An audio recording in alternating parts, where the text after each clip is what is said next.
Yeah, okay. No, thanks. Good morning, guys. Thanks for being here. You'll hear most of the guys here after 2 weeks in Joburg. We all got a bit of a sore throat. Yeah, we actually, just first of all, maybe to give an update on the injury side of things, those guys are all on programs that we mentioned last week. Peter Steftetoué we'll see in Cape Town next week and see where he is. But from the other guys that stayed here, we're really happy with how they progressed. It was a bit of a challenge when the Bulls guys came in on Monday night. We had to change the program a little bit where some coaches just sat with them for them to catch up what we missed, including Andre Pollard.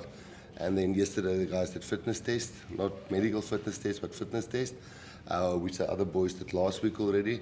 Now from Thursday tomorrow, we're all on the same program. Yeah, so we can now judge or compare apples to apples. Yeah, no, I said it last week, it's a bit of a slippery game, but it's an ideal game, and we wanted the game, and we wanted to play against the Barbarians. Now, we're a team that love to analyze the opposition, individual players. We will always do that, and Felix plays a massive role in that, and finding out exactly where we think the opposition's strengths and weaknesses are. Obviously, you can't do this with the Barbarian team, but there's individuals, and it will also be very late when they announce those individual players. I know when we coach them. So, and the thing is, then they get together, and you tell them, play what you see, enjoy yourself. And now, if you give them bad pictures, they'll rip you apart. So we will obviously try and play really structured our way and get through the game without some mental scars, because that's normally something that happens if you're also in the Barbarian mindset. No, without a doubt, and I must say between Felix, obviously Tony does the attacks, but Felix attacks. Well, bit busy attacks. Felix, supports us a hell of a lot with on every single department. Now, what the two of them, between hard work and getting your fundamentals right, and between Tony, really pushing the guys hard in terms of seeing opportunities, play the right time with freedom, but don't play yourself into a hole that everybody must suffer because of you tried a few things. So it's all about how we coach that together.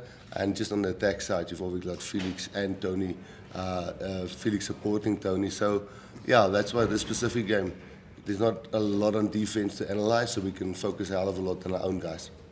Yeah, it's been really exciting, I would say, is the first thing. And getting to work with some of the coaches that I've really strong relationships with, and learning a lot from some of the ways that we've evolved. And I think if you look at the way the Springboks have played from 2019 to 2023, how much the team changed and evolved over that time, and immediately even coming back in now, you can see that evolvement is continuing. And I think it's one of the great strengths that this group doesn't like to just stand still. They're constantly looking to improve. So that's been the most exciting part about coming back in, is that there's been an involvement, and getting back in amongst it is really exciting. Yeah, I was full then, but obviously I've seen videos and I've seen the impact that it's done, not only in rugby but in South Africa in general. We all know. I think that's why people look up to the team, or look to the team so much, because of what happened in 1995, and I think it also started the winning for South Africa in difficult circumstances, and it also showed the spirit of South African people, especially when the one game was going to get cancelled, how people find ways to make sure that the field was right for people to play. And I think the way this team is today, I think the way it represents South Africa, I think many of the people that wanted, things to move forward in South Africa will be very proud of how it's been. And I think we don't take for granted what we get to do, and it's changed in a way that everybody's trying to get access to rugby and make it easier in communities. And I've seen it where I come from. I come from a rugby playing community. Kids are excited. The Eastern Cape, kids are excited. They want to play the sport, and it's growing more and more. And I think, it's been great, and people feel represented in the team, which is amazing. Every team gets coached differently, and we've got just the angle that we do in South Africa as national coaches. When guys come to us, Baron Pieters with us, Cash of the Lions was with us, Plum and the guys are next week with us. So if we can share ideas on a regular time, we would worry. But, we don't put pressure on those guys to play guys in certain positions, to play certain styles. That's why we have the alignment camps. And just to make sure the guys still know what we expect at Springbok level, and when they're here, what they will have to change. So we never take them on the field prior to the physical training camp that we had now.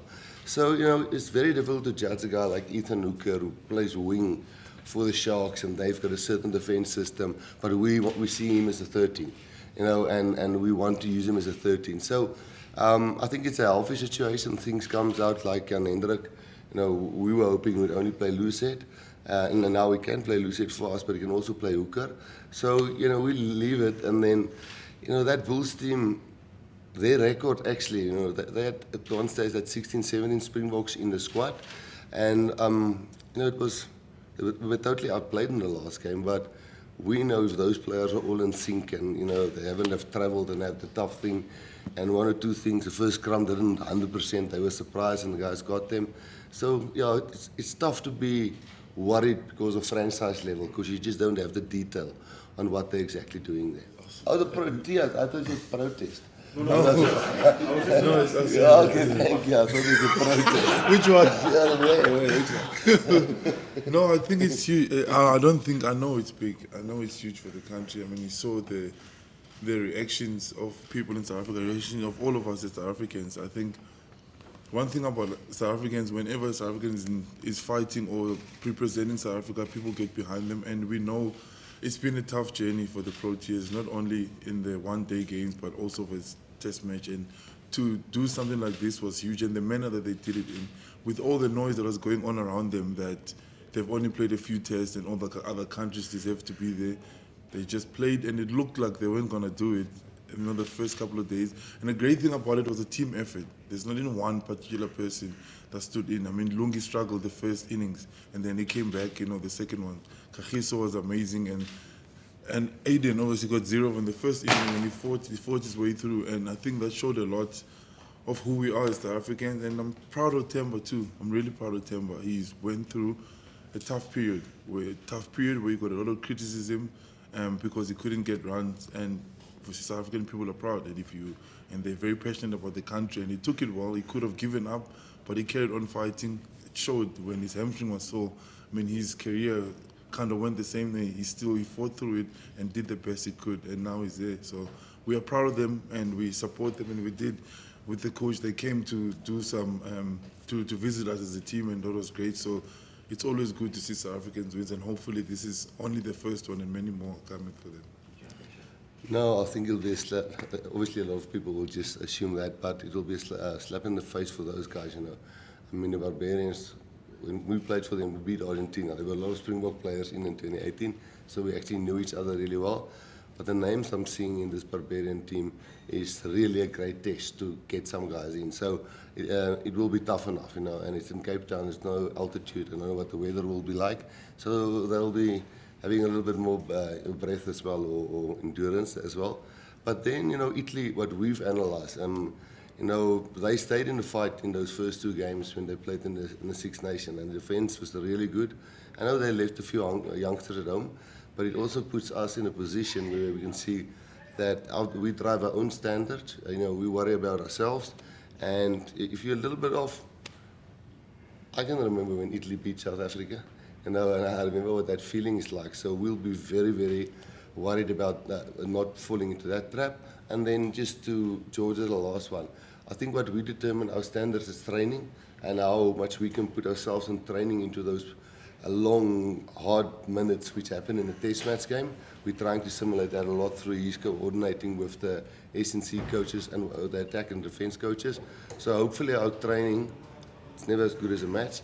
And then the matches we think we will tough. So I don't think it's a big problem. Yeah, let me maybe address the first one where, it's between the franchises, the franchise CEOs and my players, the players union, to, discuss where and when the players would get rest. I think the biggest thing, we can't control when the Sharks must do it, or the Bulls or the Lions or someone must do it. But at the end of the day, there is a specific window where it must happen. That's why we send some guys back now who was maybe not in our planning. That's why we're only 45. Of course, you want that guy to get his rest now while trying to stay fit because they need a certain amount of weeks off. But how many games can a player play in a year? Yeah? 16. No. You've Oh, played? in total? Total. Oh, 26. 26. So, Including the international. and you've played so far? I don't know. Not a lot. Well, but I mean, there's very few guys that go over that 28 match or 20, is it 28 or 26? 26. 26 matches in a year. So they train a lot, but if you miss out on a quarterfinal, semi-final, and not play in the final, you know, there's very few of them that they're not allowed to go over 26 games. So last year, I think you could see we were managing playing this team, sending this team home. So, but first we must have to start to win. Then we can think about those things. Yeah. You know, is there a specific player that you mentioned or a lot? Oh, Evan. Yeah. No, Evan, obviously, yeah, I think Evan played 7 matches this whole year so far. You can go and check it out correctly, but I think it's 7 matches. So he's definitely well rested, if I can call it that way. But the biggest thing is now for us to make sure that, you know, we handle that concussion 100% right. So, yeah, you know, we've got really good depth in lock and Jean Klein and RG and probably the front rock. You know, Ruan, Franco, Loot, Kobus Wiese can play there, Vincent can play 4, Vincent took not Vincent. So not pushing even too early is not tough to do. We'll really manage him well. No, I think the nice thing about, you know, if you're a national coach, you know, whenever we played, we would WhatsApp, and I think just the fact that they're there with us inspire us because they sat there and they listened to our sessions, and you know, it's not the case that they learn from us. We're just sharing environments, and they face the same kind of pressure. Well, maybe more of attack. We had the same in 2018, 2019 when we went to the World Cup, and no, yeah, we were certainly not instrumental on their results. It's just I think they can see our excitement for them, and we can see their excitement for us, and that makes you proud. That's why you watch every single game, every single ball that was bowled there, and you almost see in the guys' emotions, and you kind of relate to that. So no, I think it helps us in our hearts more than it helps us technically and tactically. And yeah, I don't think there was other thing that we played a role in that. They just really did flipping well. No, the only thing the South Africans want at the end of the day, what you do during the week, and well, they play during the week as well, but what you do in training sessions and your social media and those things, you know, rugby don't know who you is. I mean, as cricket and rugby doesn't know who you is. So when you go out there and you fight like that, I mean, we've experienced that's the only thing that South Africans really want to see. They want to see you never give up and, you know, go till the end and win. That's the thing that impressed me the most. Because I think it's lonely there in the middle sometimes when everybody's looking at you. I've never been in that situation. So we're very proud of them, yeah. We're excited. Honestly, we're excited for the season. And we're excited to be back in camp. That's number one. I think for a lot of us, I think almost all of us who've been here before, it's tough when we say goodbye at the end of the season. And we know playing here is not forever. Somewhere along the line it's going to end. I think we appreciate it a whole lot more when you come back. And then when you see a guy like Lord after such a long time, and it's special, you know, and the hugs are just different. I don't know how to explain it. When I saw him, he was punching me. I'm like, why are you? I'm excited to see you. I'm like, yeah, but relax, calm down, you know. And he greets everyone with a smile on his face because he knew what it's like how it feels when you're not here for that bit. And that's what the kind of environment that the management, we see them like that, how they joke with one another and the stuff that they do, and that just leads us to us as players. So it makes it like a proper family. It makes it a safe space for a lot of us, and that's why we're able to work that hard. That's why they're able to push us on the field, and it is hard training at this. It feels like you haven't played all season long. When you come here and you train, you look at the numbers that you get on the field in such a short amount of time. It's really amazing, and we're looking forward to the season. We're not thinking so far. We're trying to get through tomorrow. The trainings are as hard as games sometimes, or even harder at times. You know, you have a guy, Felix is back, and he's always on our case there, shouting them, when we do the fitness test, pushing you to get yourself there, and you try and get there, you know, and then you're dead by the end of it. He's like, yeah, you did well, you know, that's all they want from us. Just give your best at all times. Don't worry about mistakes. the mistake, nobody makes a mistake on purpose. So that kind of, you play with safety as well, but the thing is they want us to play this intensity, but they train us to get there. That's the nice thing. That's why, I really enjoyed being here, and it's good to be back in the Eastern Cape as well. I know people are hungry for events and things to happen, and we know how much South and Culture has come from there. It's full at the airport already when we get there because people love rugby in the Eastern Cape, and I have no doubt it's going to be full on the weekend. Hopefully, it will be a great atmosphere, of course, and I'm really looking forward to seeing some old friends. So hopefully more events can happen in PE or the Eastern Cape, should I say.